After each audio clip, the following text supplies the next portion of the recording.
그 꼬마는 신경 쓸 것 없어요. 어차피 말도 제대로 못하는 애잖아요. 7살 지훈이는 문틈 뒤에서 숨을 죽인 채 그 말을 듣고 있었습니다. 작은 주먹이 하얗게 질릴 만큼 세게 쥐어졌습니다. 3년 후 서울 도심의 한 대형 병원. 새로 증축한 암센터 건물 앞에는 현수막이 걸려 있었습니다.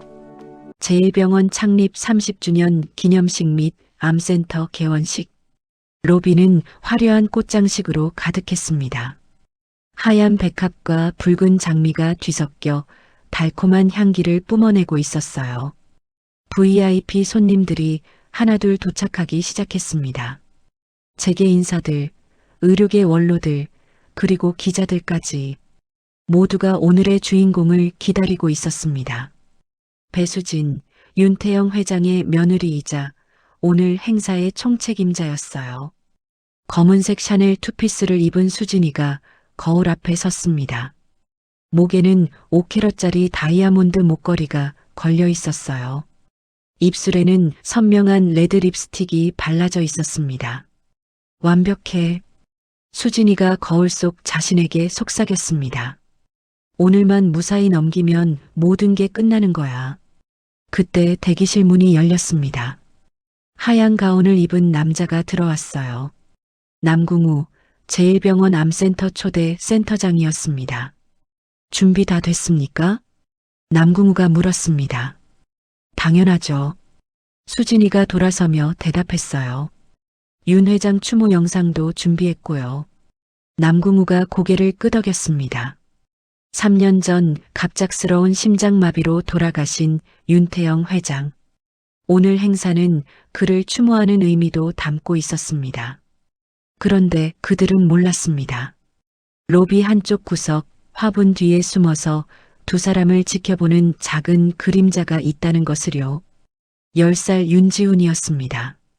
깔끔하게 빗어넘긴 머리, 단정한 검은 양복. 하지만 그 눈빛은 또래 아이들과는 달랐어요. 깊은 밤바다처럼 고요하면서도 날카로웠습니다. 지훈이의 손이 양복 안쪽으로 들어갔습니다. 가슴팍에 꿰매어둔 작은 녹음기를 만졌어요. 3년간 모아온 증거가 그 안에 담겨 있었습니다. 곧 시작이야. 지훈이가 나지막이 중얼거렸습니다. 그 목소리는 가늘었지만 단단했어요. 그렇다면 3년 전 7살 지훈이에게 무슨 일이 있었던 걸까요? 지금부터 그 이야기를 들려드리겠습니다. 3년 전 가을 서울의 한 대학병원 중환자실 234호에는 소독약 냄새가 진동했습니다. 7살 지훈이는 엄마의 손을 꼭 잡고 있었어요. 엄마 손은 예전처럼 따뜻하지 않았습니다.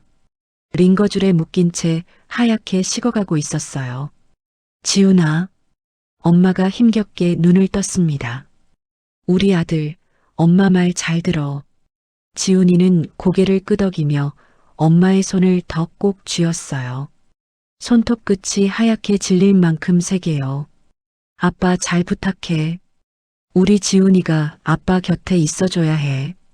엄마의 목소리는 바람에 흔들리는 나뭇잎처럼 가늘었습니다. 응, 엄마. 내가 아빠 지켜줄게. 약속해. 지훈이가 대답했어요. 엄마가 희미하게 웃었습니다. 입술은 말라서 갈라져 있었지만 그 미소만큼은 따뜻했어요. 그래, 우리 지훈이 착하지. 엄마의 눈이 천천히 감겼습니다. 지훈이는 엄마가 잠든 줄 알았어요. 곧 다시 눈을 뜨실 줄 알았습니다. 하지만 그날 밤 엄마는 다시 눈을 뜨지 않았어요. 중환자실 유리창 너머로 의료진이 분주히 움직였습니다. 경보음이 멈추고 복도가 조용해졌어요. 아빠 윤성호는 의자에 주저앉아 두 손으로 얼굴을 감쌌습니다. 어깨가 들썩이고 있었어요. 지훈이는 그 옆에 서서 아무 말도 하지 못했습니다. 울어야 한다는 건 알았어요. 하지만 눈물이 나오지 않았습니다. 너무 큰 슬픔은 눈물조차 얼어붙게 만든다는 걸 7살 지훈이는 그날 처음 알았어요. 그때였습니다. 복도 저편에서 또각또각 구두 소리가 들렸어요. 지훈이가 고개를 돌리자 검은색 원피스를 입은 여자가 다가오고 있었습니다. 배수진이었어요. 아빠의 대학 동기이자 회사 이사였습니다. 엄마가 아프기 시작한 후 집에 자주 드나들던 사람이었어요. 처음에는 아픈 엄마를 도와주러 온다고 했었죠. 어머, 성호 씨, 정말 힘드시겠어요. 수진이가 아빠의 어깨에 손을 얹으며 걱정스러운 표정을 지었습니다. 하지만 지훈이는 보았어요. 수진이가 아빠를 위로하는 척하면서도 눈동자는 조금도 젖어 있지 않다는 것을요. 손수건으로 눈가를 찍어내는 신용만 할 뿐 정작 손수건에는 눈물 자국이 하나도 없었습니다. 그리고 수진이 뒤편에 서 있는 낯선 남자를 지훈이는 놓치지 않았어요. 하얀 가운을 입은 의사였습니다.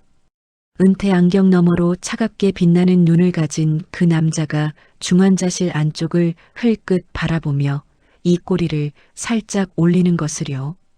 담당 주치의라는 남궁우 박사였습니다. 그가 수진이와 눈빛을 교환하는 찰나의 순간을 7살 아이의 맑은 눈은 고스란히 담아냈어요. 그날 밤 장례 준비로 어수선한 와중에 지훈이는 잠이 오지 않았습니다. 엄마가 계시던 병실 근처를 서성이다가 반쯤 열린 탕비실 문 너머로 낯익은 목소리가 새어나오는 걸 들었어요. 호흡기 수치 조절, 정말 깔끔하게 처리했어요. 수진이의 목소리였습니다. 지훈이는 숨을 죽이고 문틈에 바짝 귀를 붙였어요. 의사도 눈치 못 챘습니다. 자연사로 처리될 겁니다. 남궁우의 낮고 차가운 목소리가 이어졌습니다. 이제 남은 건 시아버지와 남편이군요. 그 바보 같은 성우는 약물 몇 번이면 될 것 같고. 수진이가 낄낄 웃었어요. 아, 그 애는요? 지훈인가 뭔가. 그 벙어리요? 말도 제대로 못하는 것 같던데 신경 쓸 것 없어요. 남궁우가 대답했습니다. 지훈이는 온몸이 얼어붙었어요. 엄마가 자연사가 아니라고요? 저 사람들이 엄마를 죽였다고요? 머릿속이 하얗게 변하면서 동시에 새빨갛게 타오르는 것 같았습니다. 지훈이는 자기도 모르게 비명을 지르려 했어요. 달려들어 소리치고 싶었습니다. 엄마를 죽인 사람들이라고 모두에게 알리고 싶었어요. 하지만 그 순간 탕비실 문이 활짝 열렸습니다. 남궁우의 손이 지훈이의 입을 틀어막았어요. 남궁우는 지훈이를 번쩍 들어 탕비실 안으로 끌어들였습니다. 문이 닫혔어요. 어머, 이 애가 왜 여기 있어? 수진이가 인상을 찌푸렸습니다. 지훈이는 남궁우의 손을 뿌리치려 발버둥 쳤지만 어른의 힘을 당해낼 수 없었어요. 남궁우가 지훈이의 목을 움켜잡았습니다. 숨이 막혀왔어요. 잘 들어, 꼬마야. 남궁우의 은퇴 안경 너머 뱀 같은 눈동자가 지훈이를 내려다보았습니다. 내가 오늘 들은 건 아무것도 없어. 알겠니? 지훈이는 고개를 저었어요. 저으려 했습니다. 하지만 남궁우의 손에 힘이 더 들어갔고 지훈이의 시야가 흐려지기 시작했어요. 내가 만약 단 한마디라도 입을 열면 남궁우가 지훈이의 귀에 대고 속삭였습니다. 내 아빠는 마약범이 돼서 평생 감옥에서 썩게 될 거야. 우리가 증거를 만들어둔 게 있거든. 그리고 내 할아버지는 이미 우리 손 안에 있고. 지훈이의 눈이 커졌어요. 아빠가 병실에서 무너져 내리던 모습이 떠올랐습니다. 할아버지가 언제나 지훈이를 무릎에 앉히고 옛날 이야기를 들려주시던 인자한 미소가 스쳐 지나갔어요. 선택해, 꼬마. 내 입을 다물거나 아빠와 할아버지를 잃거나. 남궁우가 손을 놓았습니다. 지훈이는 바닥에 주저앉아 격하게 기침을 했어요. 목이 타 들어가는 것 같았습니다. 하지만 그보다 더 뜨겁게 타오르는 것이 있었어요. 가슴 한가운데서 솟아오르는 분노와 슬픔과 공포가 뒤엉켜 지훈이의 심장을 쥐어짜고 있었습니다. 수진이가 한 발짝 다가와 지훈이의 턱을 손가락으로 들어 올렸어요. 어머, 착하네. 말을 잘 알아듣잖아. 수진이의 손톱이 지훈이의 턱에 날카롭게 파고들었습니다. 벙어리인 줄 알았는데 귀는 밝구나. 그럼 더 좋지. 내가 똑똑하다면 알겠지? 입 꼭 다물고 있어. 그래야 아빠가 살아. 지훈이는 수진이의 눈을 똑바로 올려다 보았어요. 이 여자의 눈에는 엄마를 죽인 자의 잔인함이 담겨 있었습니다. 아빠를 농락하려는 탐욕이 있었어요. 그리고 자신을 벌레처럼 내려다보는 경멸이 가득했습니다. 그 순간 지훈이는 결심했어요. 입을 다물겠다고. 하지만 벙어리가 되어 무력하게 지는 게 아니라 벙어리에 탈을 쓰고 기다리겠다고요. 언젠가 반드시 이 사람들에게 대가를 치르게 하겠다고. 지훈이는 천천히 고개를 끄덕였습니다. 그것이 7살 지훈이가 스스로 선택한 지옥의 시작이었어요. 그날 이후 지훈이는 단 한마디도 하지 않았습니다. 장례식장에서도, 집으로 돌아온 후에도, 학교에서도요. 아빠 성우가 걱정스러운 눈으로 말을 걸어도 지훈이는 고개를 끄덕이거나 저을 뿐 입을 열지 않았어요. 지훈아, 아빠한테 뭐라도 말해줘. 응? 성우가 지훈이의 어깨를 붙잡고 애원하듯 말했습니다. 하지만 지훈이는 그저 아빠의 손을 꼭 잡아줄 뿐이었어요. 전문의를 찾아가고 심리 상담을 받고 온갖 검사를 해도 원인을 알 수 없었습니다. 의사들은 엄마를 잃은 충격으로 인한 선택적 한묵증이라는 진단을 내렸어요. 시간이 지나면 나아질 거라고 했습니다. 하지만 지훈이는 알고 있었어요. 이것은 병이 아니라 전략이라는 것을요. 그리고 수진이도 이제 지훈이를 완전한 벙어리로 여기기 시작했습니다. 아이 앞에서 점점 더 거리낌 없이 행동했어요. 남궁우와 통화하며 킬킬거릴 때도, 아빠의 약에 무언가를 탈 때도, 서재에서 수상한 서류들을 정리할 때도요. 수진이는 늘 말했습니다. 저 애는 어차피 벙어리 바보야. 제 엄마 죽은 충격에 머리까지 이상해진 거지 뭘 알겠어. 지훈이는 그 말을 들으며 속으로 되뇌었어요.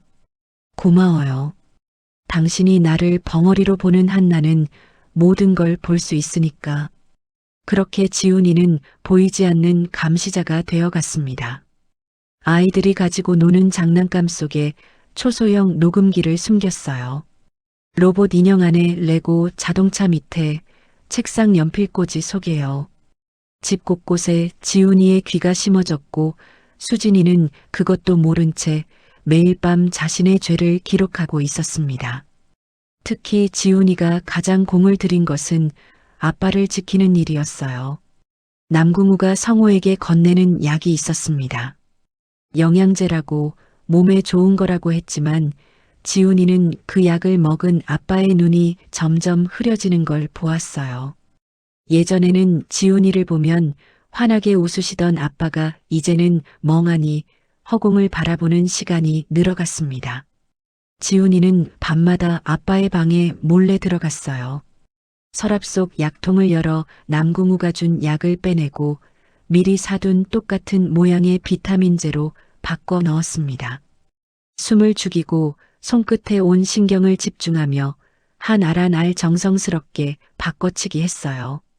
만약 들키면 어떻게 되는지 알고 있었습니다. 하지만 아빠를 지켜야 했어요. 엄마가 마지막으로 부탁하셨으니까요. 우리 지훈이가 아빠 곁에 있어줘야 한다고 하셨으니까요. 그리고 지훈이에게는 또 한 명의 아군이 있었습니다. 병에 누워 계신 할아버지 윤태영이었어요. 수진이와 남궁우는 윤태영 회장이 갑자기 심장마비로 쓰러졌다고 발표했습니다. 늙고 병든 노인이 더 이상 경영 일선에 설 수 없다고요. 그래서 자신들이 회사를 맡겠다고 했습니다. 하지만 지훈이는 알고 있었어요. 할아버지가 정말 심장마비가 아니라는 것을요. 어느 날 밤 지훈이는 몰래 병실을 찾아갔습니다. 간병인이 잠든 틈을 타 할아버지 방으로 숨어 들어갔을 때 침대에 누운 윤태영 회장이 눈빛만으로 지훈이를 맞이했어요. 그리고 할아버지의 검지손가락이 미세하게 움직였습니다. 지훈이는 숨을 죽이고 할아버지의 손을 잡았어요.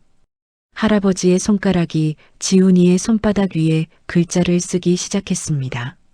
천천히 한 획 한 획. 지훈아. 지훈이의 눈에 눈물이 차올랐어요. 할아버지는 살아계셨습니다. 저들에게 붙잡혀 있지만 정신은 또렷이 살아계셨어요. 할아버지. 지훈이가 소리 없이 입술을 달싹였습니다. 할아버지의 손가락이 다시 움직였어요. 견뎌라. 호랑이는 사냥감을 물기 전까지 절대 소리를 내지 않는 법이다. 지훈이는 할아버지의 손을 꼭 쥐었습니다. 그리고 할아버지의 손바닥 위에 자신도 글자를 썼어요. 알겠어요. 기다릴게요. 그날 밤부터 할아버지와 지훈이의 비밀스러운 교신이 시작되었습니다.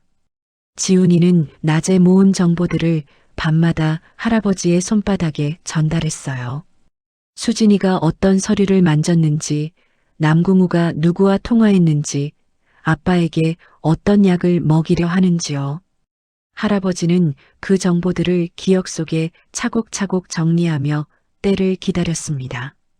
그리고 어느 날 할아버지가 지훈이의 손에 작은 물건 하나를 쥐어주었어요.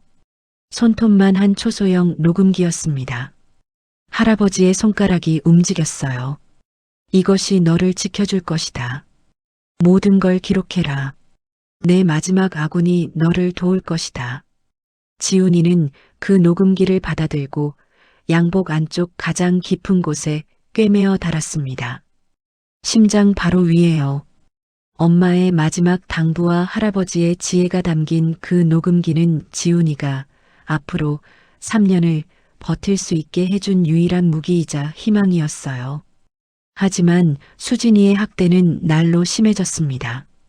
벙어리라고 비웃고 바보라고 조롱하고 때로는 밥을 굶기기도 했어요. 어느 날은 지훈이가 아끼던 엄마의 사진을 찢어버리기도 했습니다. 지훈이는 찢긴 사진 조각을 주우며 소리 없이 오열했지만 겉으로는 초점 없는 눈동자를 유지하며 철저히 자신을 숨겼어요. 하지만 지훈이는 무너지지 않았습니다. 그 모든 모욕이 오히려 지훈이의 영혼을 당금질하여 세상 그 무엇보다 단단한 강철로 만들어 가고 있었어요. 시간이 흘렀습니다. 7살이 8살이 되고 8살이 9살이 되었어요. 지훈이의 키는 조금씩 자랐지만 입술은 여전히 굳게 닫혀 있었습니다. 그 사이 수진이는 조금씩 자신의 계획을 실행에 옮기고 있었어요. 먼저 아빠 성우를 완전히 무력하게 만드는 것이었습니다. 성우 씨, 오늘 약 드셨어요? 수진이가 다정한 목소리로 물었어요. 아, 네. 남궁 박사님이 주신 거요. 성우가 멍한 눈으로 대답했습니다. 수진이는 만족스러운 미소를 지었어요. 하지만 그녀는 몰랐습니다. 자신이 건넨 약의 절반이 지훈이에 의해 비타민으로 바뀌어 있다는 것을요. 그래서 성우는 완전히 무너지지 않았습니다. 흐릿하지만 아직 정신의 끈 하나는 붙잡고 있었어요. 수진이의 다음 목표는 윤태영 회장이었습니다. 할아버지가 병실에 누워 계신 지 벌써 2년이 지났어요. 남궁우가 정기적으로 주사를 놓으러 왔습니다. 심장약이라고 했지만 지훈이는 알고 있었어요. 그 주사가 할아버지를 점점 약하게 만드는 독약이라는 것을요. 지훈이는 매일 밤 할아버지 방을 찾아갔습니다. 손바닥에 글자를 쓰며 정보를 전달했어요. 오늘 수진이가 회사 서류를 가져갔어요. 남궁우가 새로운 약을 준비하고 있어요. 할아버지는 지훈이의 손을 꼭 쥐며 힘을 주었습니다. 잘하고 있다. 조금만 더 견뎌라. 할아버지의 손가락이 써내려갔어요. 하지만 할아버지의 몸은 날로 약해지고 있었습니다. 남궁우의 독약 때문이었어요. 지훈이는 그게 너무 괴로웠습니다. 할아버지가 고통받는 걸 보면서도 아무것도 할 수 없었어요. 아직 때가 아니라는 걸 알았지만 가슴이 찢어지는 것 같았습니다. 그러던 어느 날이었습니다. 지훈이는 수진이의 서재에 몰래 들어갔어요.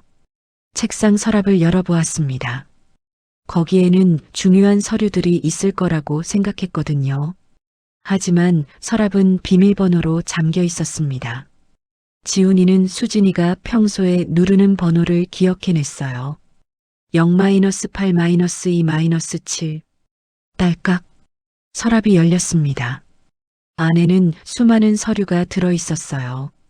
지훈이는 하나씩 꺼내보기 시작했습니다. 재산 이전 동의서, 회사 지분 양도 계약서, 그리고 유언장. 모두 아빠 이름으로 되어 있었지만 서명란은 비어 있었어요. 지훈이는 재빨리 휴대폰으로 사진을 찍었습니다. 할아버지가 몰래 구해준 오래된 폴더폰이었어요. 카메라 소리가 나지 않도록 설정되어 있었습니다. 찰칵, 찰칵. 지훈이는 서류를 하나하나 촬영했어요. 그때였습니다. 복도에서 발소리가 들렸습니다. 또각또각. 수진이의 구두 소리였어요. 지훈이는 재빨리 서류를 원래대로 돌려놓고 서랍을 닫았습니다. 그리고 책상 밑으로 몸을 숨겼어요. 서재 문이 열렸습니다. 수진이가 들어왔어요. 지훈이는 숨을 죽였습니다. 심장이 쿵쾅쿵쾅 뛰었어요. 책상 밑에서 수진이의 검은 하이힐이 보였습니다.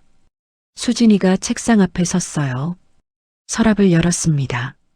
잠시 동안 서류를 뒤적이는 소리가 들렸습니다. 그리고 서랍을 닫았어요. 지훈이는 가슴을 쓸어내렸습니다. 들키지 않았어요. 하지만 수진이는 서재를 나가지 않았습니다. 전화를 걸었어요. 남궁우 박사님? 저예요. 수진이의 목소리가 들렸습니다. 네, 곧 끝날 거예요.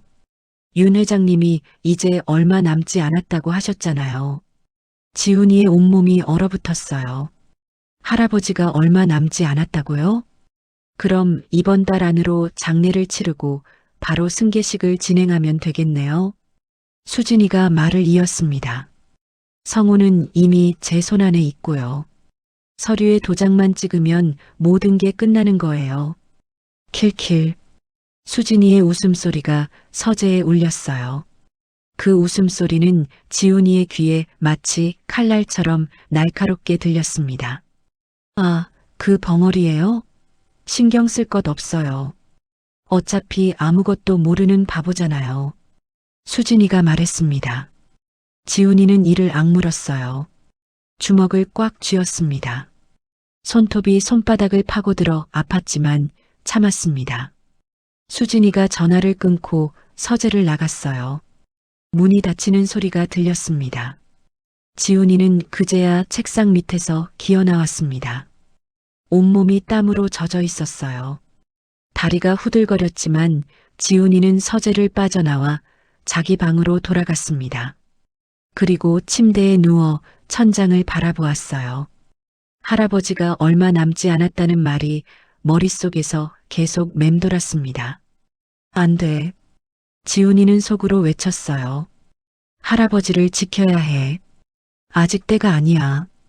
하지만 어떻게 해야 할까요? 지훈이는 밤새도록 잠을 이루지 못했습니다. 다음 날 아침 지훈이는 결심했어요.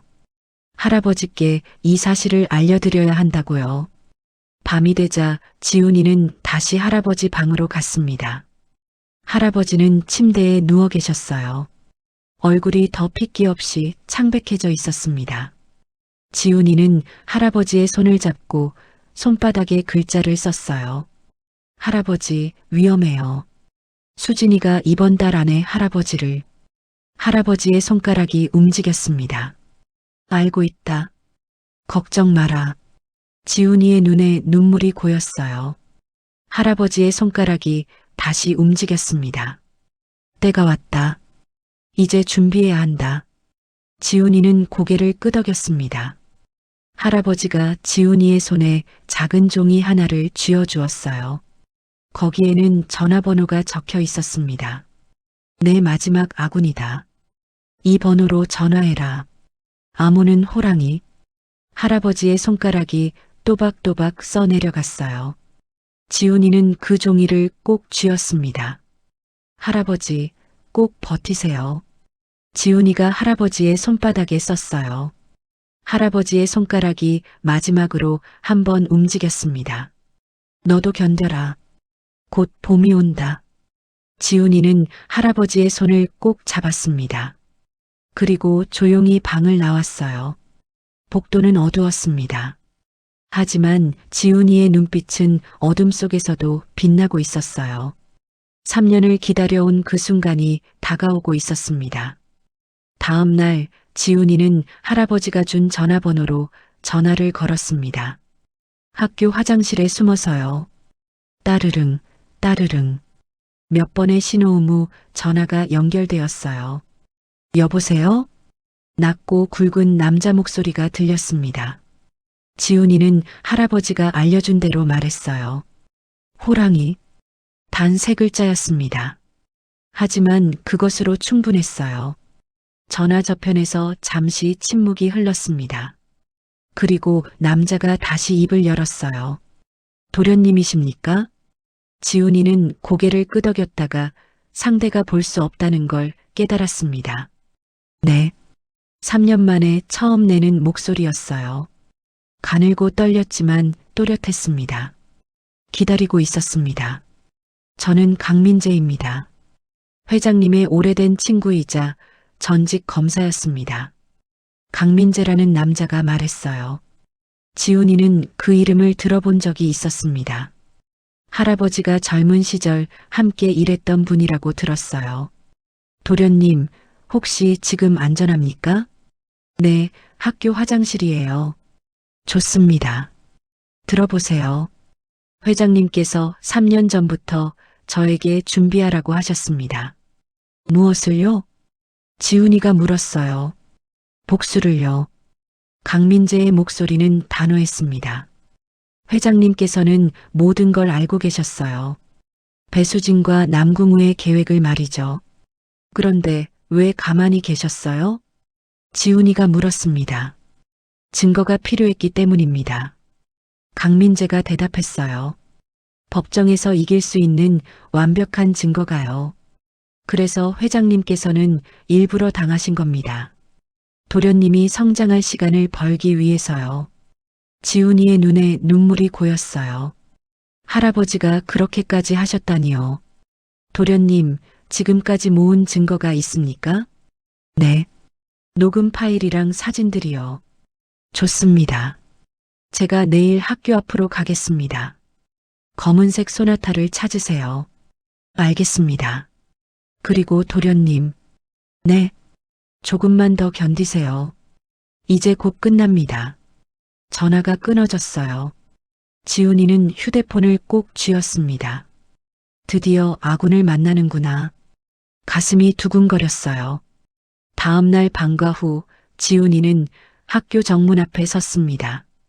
검은색 소나타 한 대가 길 건너편에 서 있었어요. 지훈이는 주위를 살피며 차에 다가갔습니다. 뒷문이 열렸어요. 지훈이는 재빨리 차에 올라탔습니다. 운전석에는 50대 중반쯤 되어 보이는 남자가 앉아 있었어요. 짧게 깎은 머리, 단정한 양복, 그리고 날카로운 눈빛. 강민재였습니다. 도련님, 처음 뵙겠습니다. 강민재가 백미러로 지훈이를 바라보며 말했어요. 안녕하세요. 지훈이가 작은 목소리로 대답했습니다.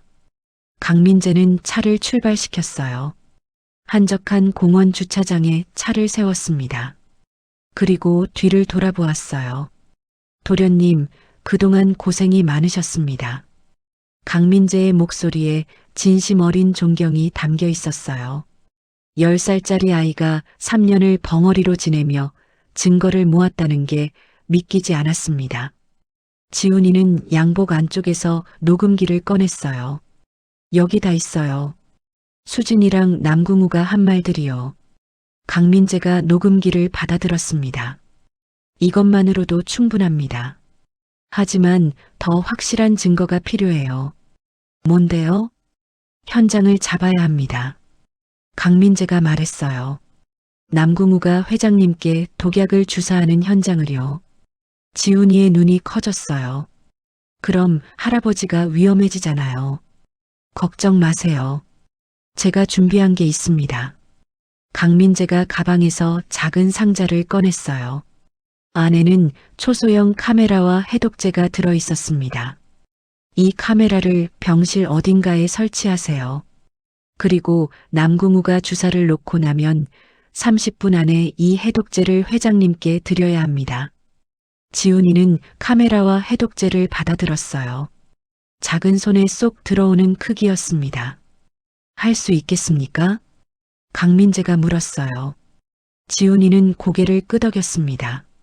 네, 할 수 있어요. 그날 밤 지훈이는 카메라를 가지고 할아버지 병실로 갔습니다. 간병인이 잠든 틈을 타서요. 병실 천장 모서리, 에어컨 통풍구 안쪽에 카메라를 설치했어요. 작은 몸이라 의자를 밟고 올라가도 간신히 닿았습니다. 카메라를 고정하고 내려왔어요. 할아버지는 침대에 누워 계셨습니다. 지훈이는 할아버지의 손을 잡았어요. 할아버지, 준비됐어요. 할아버지의 손가락이 미세하게 움직였습니다. 잘했다. 이제 마지막이다. 지훈이는 할아버지의 손을 꼭 쥐었습니다. 그리고 조용히 병실을 나왔어요. 이틀 후였습니다. 남궁우가 정기 진료를 하러 왔어요. 지훈이는 복도에서 지켜보고 있었습니다. 남궁우가 병실로 들어갔어요. 간병인에게 잠시 나가 있으라고 했습니다. 문이 닫혔어요. 지훈이는 가슴이 두근거렸습니다. 카메라가 제대로 작동하고 있을까요? 10분 정도 지났을까요? 남궁우가 병실에서 나왔어요. 가방을 들고 복도를 걸어갔습니다. 지훈이는 남궁우가 완전히 사라질 때까지 기다렸어요. 그리고 병실로 뛰어들어갔습니다. 할아버지는 침대에 누워 계셨어요. 얼굴이 더 창백해져 있었습니다. 입술이 파랗게 질려 있었어요. 지훈이는 주머니에서 해독제를 꺼냈습니다. 작은 앰플이었어요. 할아버지 입을 벌려주세요. 지훈이가 할아버지의 입에 해독제를 조심스럽게 넣어드렸습니다. 할아버지는 천천히 삼키셨어요. 지훈이는 손을 잡고 기다렸습니다. 5분, 10분, 15분. 할아버지의 얼굴에 조금씩 핏기가 돌아오기 시작했어요. 입술의 파란빛이 사라졌습니다. 할아버지의 손가락이 움직였어요. 고맙다. 지훈아. 지훈이는 안도의 한숨을 내쉬었습니다. 할아버지, 이제 증거를 다 모았어요. 할아버지의 손가락이 다시 움직였습니다. 잘했다. 이제 때가 왔다. 무슨 때요? 사냥의 때다. 할아버지의 손가락이 또박또박 썼어요. 다음 주가 병원 창립 기념식이다. 그날 모든 걸 끝내자. 지훈이는 고개를 끄덕였습니다. 3년을 기다려온 그 순간이 드디어 다가오고 있었어요. 병원 창립 기념식까지 일주일이 남았습니다. 지훈이는 강민재와 매일 만나 계획을 세웠어요. 공원, 도서관, 조용한 카페 구석. 아무도 모르는 곳에서 두 사람은 머리를 맞대고 작전을 짰습니다. 도련님, 이 영상을 보세요. 강민재가 노트북을 열었어요. 화면에는 병실 카메라가 찍은 영상이 재생되고 있었습니다. 남궁우가 할아버지에게 주사를 놓는 장면이었어요. 주사기 안의 액체가 선명하게 보였습니다. 이게 증거가 될까요? 지훈이가 물었어요. 물론입니다. 하지만 더 필요한 게 있어요. 뭔데요? 이 주사액의 성분 분석 결과입니다. 강민재가 설명했어요. 남궁우가 쓴 주사기를 확보해야 해요. 그 안에 남은 액체를 분석하면 독극물이 나올 겁니다. 지훈이는 고개를 끄덕였습니다. 제가 구할게요. 위험합니다. 괜찮아요. 3년을 기다렸는데 이제 와서 포기할 수 없어요. 강민재는 지훈이의 눈을 바라보았어요. 그 작은 눈동자에 담긴 결의가 놀라웠습니다. 알겠습니다. 조심하세요. 그날 밤 지훈이는 다시 할아버지 병실로 갔습니다. 쓰레기통을 뒤졌어요. 의료 폐기물 봉투 안에서 주사기를 찾았습니다. 비닐 장갑을 끼고 조심스럽게 꺼냈어요. 주사기 안에는 아주 조금의 액체가 남아 있었습니다. 지훈이는 그것을 지퍼백에 넣어 가방에 숨겼어요. 그리고 병실을 빠져나왔습니다. 다음 날 강민재에게 주사기를 전달했습니다. 잘하셨어요, 도련님. 제가 아는 독극물 전문가에게 보내겠습니다. 며칠 후 결과가 나왔어요. 강민재가 지훈이를 만났습니다.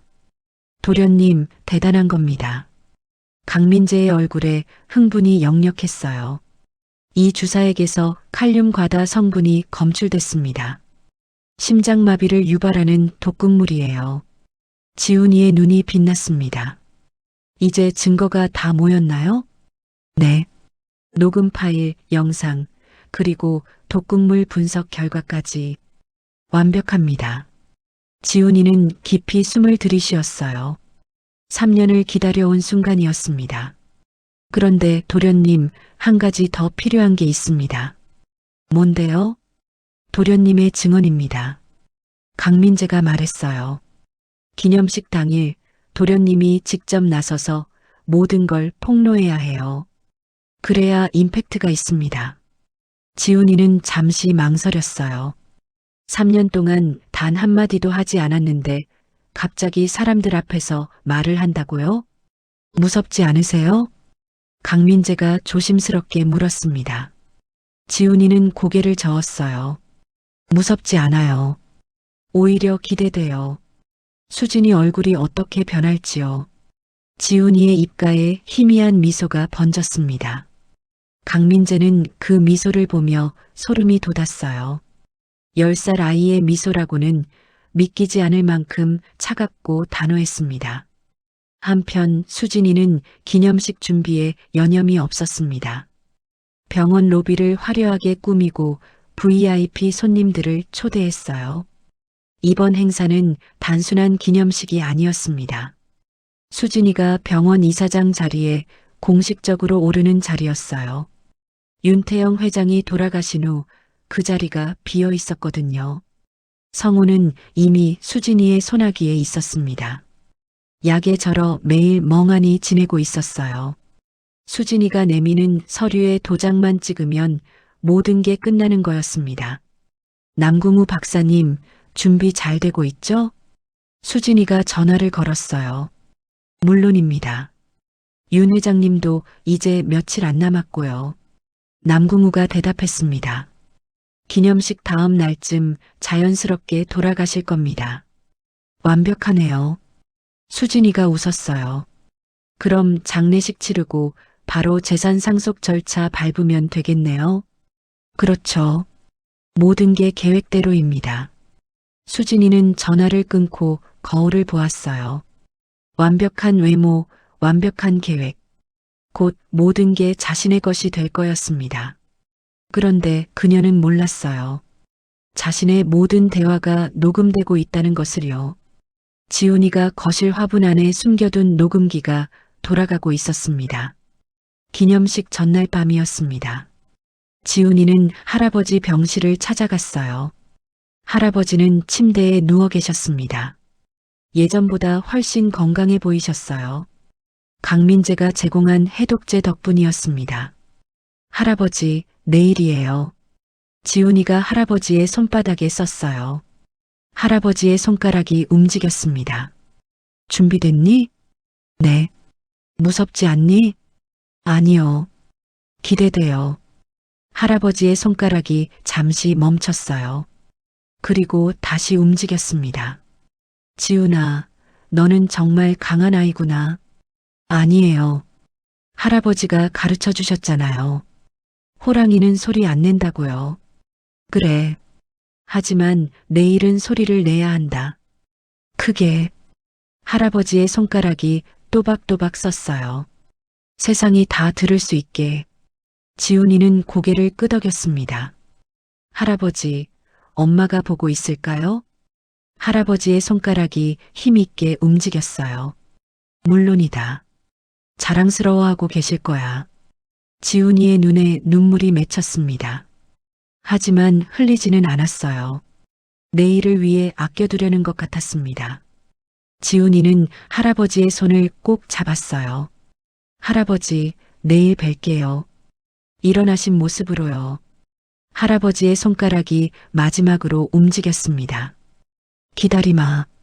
할아버지도 일어선다. 지훈이는 병실을 나왔어요. 복도는 고요했습니다. 하지만 지훈이의 가슴 속에서는 폭풍이 일고 있었어요. 3년을 기다려온 그 순간이 바로 내일이었습니다.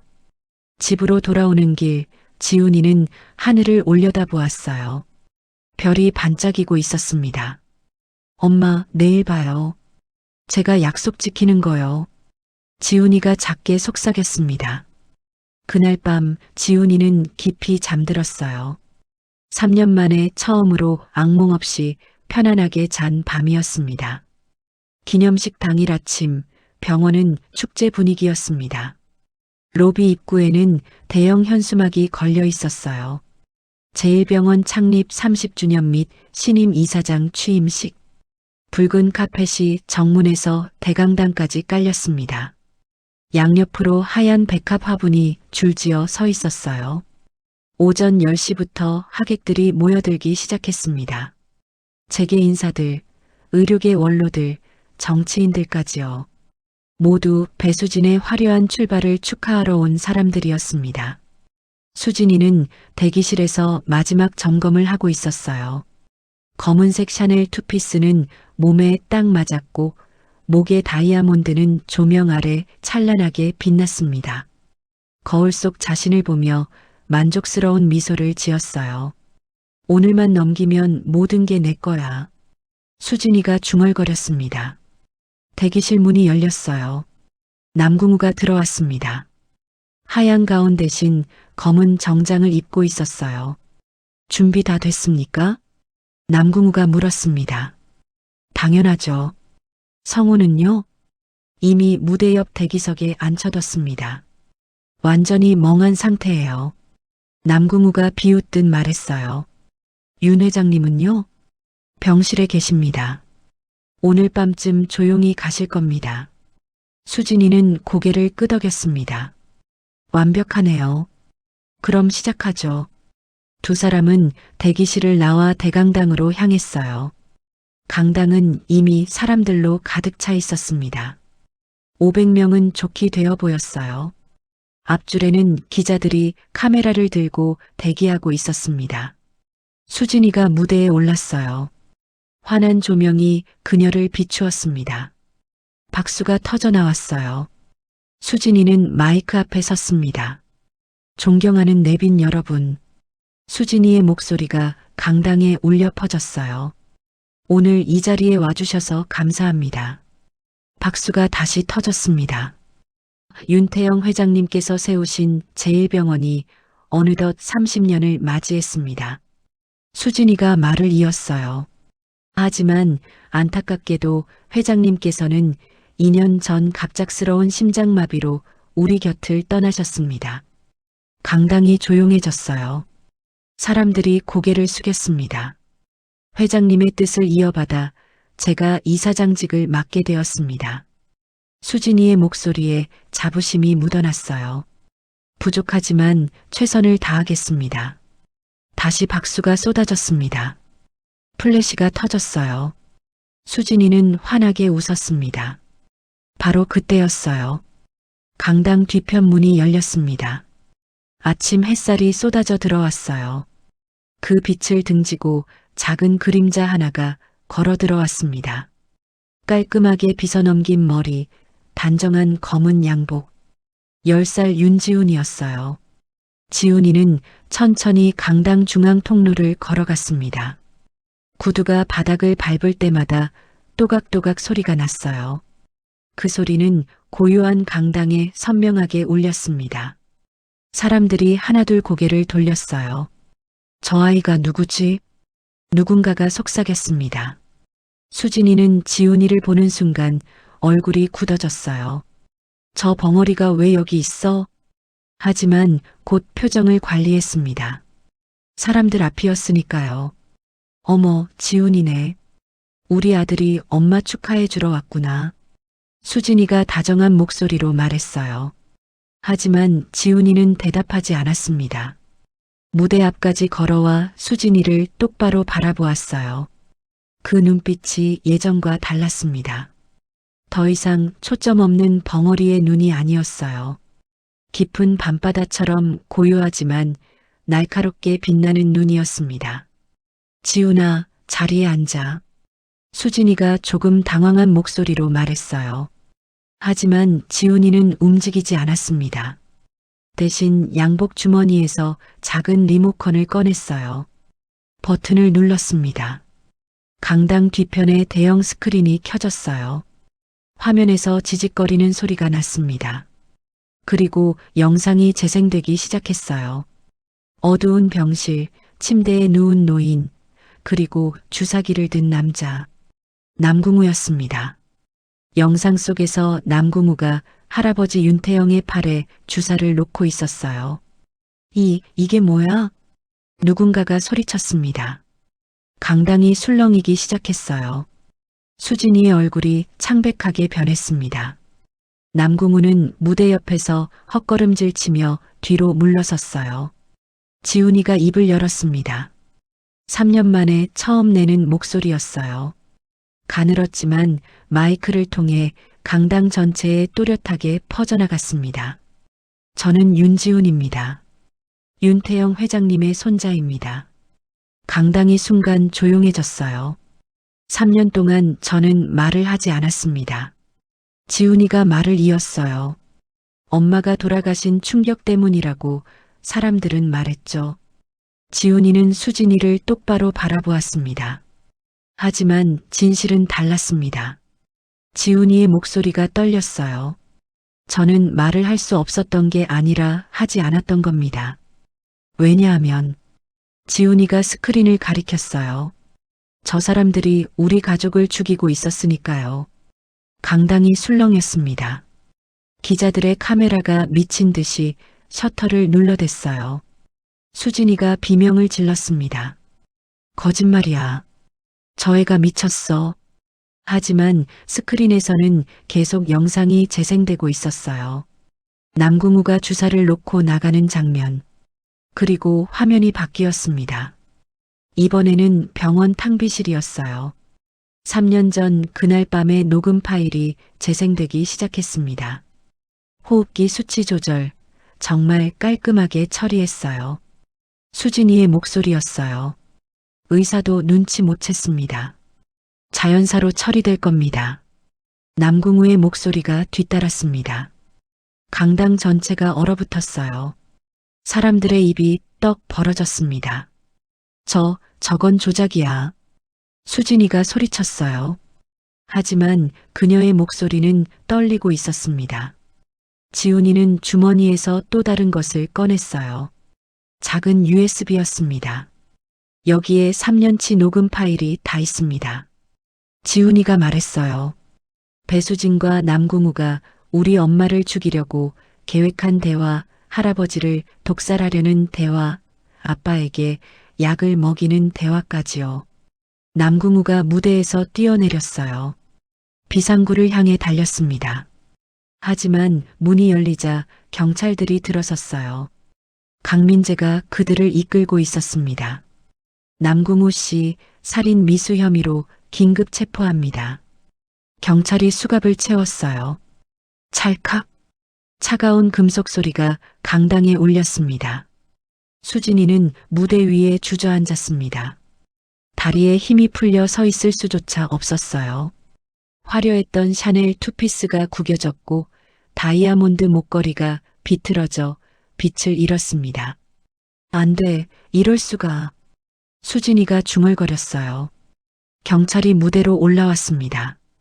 배수진 씨, 살인교사 및 사기 혐의로 긴급 체포합니다. 수갑이 채워지는 소리가 다시 울렸어요. 수진이는 지훈이를 바라보았습니다. 내가 어떻게. 하지만 지훈이는 차갑게 대답했어요. 3년 동안 저를 벙어리 바보라고 부르셨잖아요. 덕분에 모든 걸 볼 수 있었어요. 수진이의 얼굴이 일그러졌습니다. 경찰이 그녀를 끌고 내려갔어요. 화려한 구두가 바닥을 질질 끌렸습니다. 강당은 완전히 아수라장이 되어 있었어요. 기자들은 미친 듯이 사진을 찍어댔고 하객들은 웅성거렸습니다. 믿을 수 없어. 저런 일이. 윤 회장님이 독살당하고 있었다니. 지훈이는 무대 중앙에 홀로 서 있었습니다. 작은 몸이었지만 그 존재감은 어른보다 컸어요. 그때였습니다. 강당 옆문이 열렸어요. 휠체어 하나가 천천히 들어왔습니다. 아니, 휠체어가 아니었어요. 지팡이를 짚고 걸어오는 노인이었습니다. 윤태영 회장이었어요. 강당이 순간 고요해졌습니다. 죽은 줄 알았던, 아니 병으로 누워있다고 믿었던 노인이 자신의 두 발로 걸어 들어오고 있었습니다. 회장님? 누군가가 놀라 외쳤어요. 윤태영은 천천히 무대로 올라왔습니다. 지팡이가 바닥을 찍을 때마다 묵직한 소리가 났어요. 지훈이는 할아버지를 보는 순간 눈물이 터져 나왔습니다. 3년 동안 참아왔던 눈물이었어요. 할아버지. 지훈이가 달려갔습니다. 할아버지의 품에 안겼어요. 윤태영은 지팡이를 내려놓고 손주를 꼭 안아주었습니다. 잘했다, 지훈아. 정말 잘했어. 할아버지의 목소리는 떨리고 있었어요. 3년 만에 처음 듣는 할아버지의 진짜 목소리였습니다. 할아버지, 괜찮으세요? 응. 할아버지는 괜찮아. 내 덕분이야. 두 사람이 포옹하는 모습을 기자들이 카메라에 담았어요. 플래시가 터져 나왔지만 지훈이는 신경 쓰지 않았습니다. 할아버지의 품에서 따뜻함을 느끼고 있었어요. 윤태영은 손주를 안은 채 마이크 앞에 섰습니다. 목소리를 가다듬고 말했어요. 여러분, 오늘 이 자리에서 진실을 밝히게 되어 다행입니다. 강당이 다시 조용해졌어요. 제가 심장마비로 쓰러진 게 아닙니다. 배수진과 남궁우가 저를 독살하려 했던 겁니다. 사람들 사이에서 탄식이 터져 나왔어요. 하지만 제 손주 지훈이가 저를 지켜줬습니다. 윤태영은 지훈이의 머리를 쓰다듬었어요. 이 아이는 3년 동안 벙어리 행세를 하며 증거를 모았습니다. 단 한 번도 포기하지 않았죠. 박수가 터져 나왔습니다. 처음에는 몇몇 사람만 치다가 점점 커졌어요. 이윽고 강당 전체가 박수로 가득 찼습니다. 지훈이는 얼굴이 빨개졌어요. 부끄러웠지만 동시에 뿌듯했습니다. 그때 무대 옆 대기석에서 한 남자가 비틀거리며 일어났어요. 아빠 윤성호였습니다. 약 기운에 멍했던 눈이 조금씩 맑아지고 있었어요. 지훈아? 성우가 더듬거리며 말했습니다. 아빠. 지훈이가 달려갔어요. 성우는 아들을 안아 올렸습니다. 미안해, 지훈아. 아빠가 못나서. 성우의 눈에서 눈물이 흘러내렸어요. 아빠, 괜찮아요. 이제 다 끝났어요. 지훈이가 아빠의 등을 토닥였습니다. 세 사람이 무대 위에 모였어요. 할아버지, 아빠, 그리고 지훈이. 3년을 버티며 기다려온 가족이었습니다. 강민재가 무대로 올라왔어요. 회장님, 검찰에서 정식 수사를 시작했습니다. 배수진과 남궁우는 모두 구속될 겁니다. 윤태영은 고개를 끄덕였습니다. 고맙네, 민재 형. 당연한 일입니다. 강민재는 지훈이를 바라보았어요. 도련님, 정말 수고하셨습니다. 지훈이는 고개를 숙여 인사했어요. 감사합니다, 아저씨. 강당의 하객들은 하나둘 자리를 떠나기 시작했습니다. 오늘 행사는 취임식이 아닌 범죄 폭로의 장이 되어버렸어요. 하지만 아무도 불평하지 않았습니다. 오히려 정의가 실현된 순간을 목격했다며 숙연해했어요. 기자들만이 남아 열심히 기사를 작성하고 있었습니다. 내일 신문 일면은 이 사건으로 도배될 게 분명했어요. 윤태영은 지훈이와 성호를 데리고 강당을 나왔습니다. 병원 로비를 지나 밖으로 나왔어요.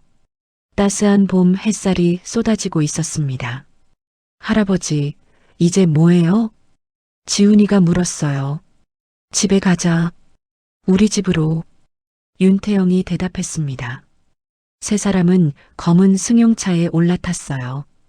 차가 천천히 움직이기 시작했습니다. 지훈이는 창밖을 바라보았어요. 병원 건물이 점점 멀어졌습니다. 3년간의 악몽이 벌어졌던 그곳이 이제 뒤로 사라지고 있었어요. 지훈아, 할아버지가 불렀습니다. 네, 오늘 엄마한테 말했니? 지훈이는 고개를 끄덕였어요. 네, 약속 지켰다고요. 할아버지의 눈가가 붉어졌습니다. 내 엄마가 자랑스러워 하실 거야. 차는 한강을 지나 주택가로 접어들었어요. 윤태영의 집은 조용한 언덕 위에 있었습니다. 차에서 내리자 정원에서 풀 냄새가 났어요. 봄꽃들이 활짝 피어 있었습니다. 집에 들어가니 익숙한 냄새가 났어요. 할아버지 댁 특유의 소나무 향과 한약 냄새였습니다. 하지만 이제는 약 냄새가 아니라 따뜻한 차 향기가 날 거예요. 할아버지가 부엌으로 갔습니다. 보리차를 끓이기 시작했어요. 지훈아, 3년 전에 약속했지? 네. 집에 돌아오면 할아버지가 보리차 끓여주기로. 지훈이는 그 약속을 기억했어요. 3년 전 엄마가 돌아가시기 전날이었습니다. 할아버지 댁에 놀러 갔을 때 할아버지가 끓여주신 보리차가 정말 맛있었어요. 기억나요. 지훈이가 웃었습니다. 얼마 후 보리차가 끓었어요. 구수한 향기가 집 안가득 퍼졌습니다. 세 사람은 거실에 둘러앉았어요. 할아버지가 차를 따라 주었습니다. 건배하자. 윤태영이 말했어요. 우리 가족의 새 출발을 위해서. 잔이 부딪혔습니다. 맑은 소리가 거실에 울렸어요.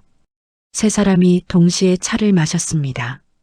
따뜻하고 구수한 보리차가 목을 타고 내려갔어요. 지훈이는 눈을 감았습니다. 할아버지, 이 맛이에요. 제가 3년 동안 기다린 맛. 윤태영이 웃었어요. 성호도 웃었습니다. 세 사람의 웃음소리가 집안을 가득 채웠어요. 창밖으로 봄바람이 불어왔습니다. 커튼이 살랑살랑 흔들렸어요. 지훈이는 문득 엄마 생각이 났습니다. 엄마, 저 약속 다 지켰어요. 지훈이가 마음속으로 말했어요.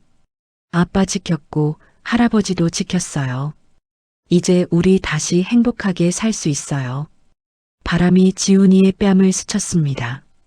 마치 엄마가 쓰다듬어 주는 것 같았어요. 지훈이는 차를 한 모금 더 마셨습니다. 이제 정말 끝났어요. 3년의 긴 겨울이 지나고 드디어 봄이 왔습니다. 그리고 그 봄날의 보리차는 세상 무엇보다 달콤했어요. 6개월 후 법정. 배수진과 남궁우는 살인교사 및 살인미수 혐의로 각각 징역 15년과 12년을 선고받았습니다. 두 사람은 항소했지만 기각되었어요. 지훈이가 모은 증거들이 너무나 완벽했기 때문이었습니다. 제1병원은 윤태영 회장이 다시 경영을 맡았어요. 건강을 완전히 회복한 할아버지는 병원을 투명하게 운영하며 명성을 되찾았습니다. 윤성호는 약물 치료를 받으며 천천히 회복했어요. 1년 후에는 완전히 정상으로 돌아와 회사 일을 돕기 시작했습니다. 지훈이는 다시 학교에 다녔어요. 처음에는 친구들이 신기해했습니다. 3년 동안 말을 안 하던 애가 갑자기 말을 하니까요. 하지만 지훈이는 밝게 웃으며 친구들과 어울렸어요. 이제 숨길 것도 두려워할 것도 없었습니다. 어느 일요일 오후 세 사람은 엄마 산소를 찾았어요. 조용한 야산에 있는 작은 묘였습니다. 지훈이는 엄마 앞에 무릎을 꿇고 절을 했어요. 엄마, 저 왔어요. 지훈이가 말했습니다. 약속 지켰어요. 아빠 지켰고 할아버지도 지켰어요. 바람이 불어와 나뭇잎을 흔들었어요. 지훈이는 가방에서 사진 한 장을 꺼냈습니다. 세 사람이 함께 찍은 가족 사진이었어요. 모두 환하게 웃고 있었습니다. 우리 이렇게 행복하게 살고 있어요. 지훈이가 사진을 묘비 앞에 세워두었어요. 윤태영과 성호도 엄마 앞에 절을 했습니다. 세 사람은 한참을 그렇게 서 있었어요. 말없이 엄마를 추억하며 돌아오는 길 지훈이가 물었습니다. 할아버지, 호랑이는 사냥 끝나면 뭐해요? 윤태영이 웃었어요. 쉬지. 그리고 다시 평범하게 살아가는 거야. 지훈이는 고개를 끄덕였습니다. 저도 이제 평범하게 살래요. 그래. 그게 제일 좋지. 세 사람은 손을 잡고 집으로 돌아갔어요. 석양이 지고 있었습니다. 붉은 노을이 세 사람의 뒷모습을 비추고 있었어요. 3년의 긴 전쟁이 끝났습니다. 이제 진짜 봄이 시작되었어요. 그리고 그 봄날은 앞으로도 계속될 것입니다. 오늘 이야기가 여러분 마음에 와닿았기를 바랍니다. 비슷한 경험이 있으시다면 댓글로 나눠주시면 감사하겠습니다. 구독과 좋아요, 댓글 하나하나가 큰 응원이 됩니다. 새로운 이야기 소식을 가장 먼저 받고 싶으시다면 알림 설정도 부탁드립니다. 끝까지 함께 해주셔서 진심으로 감사드립니다.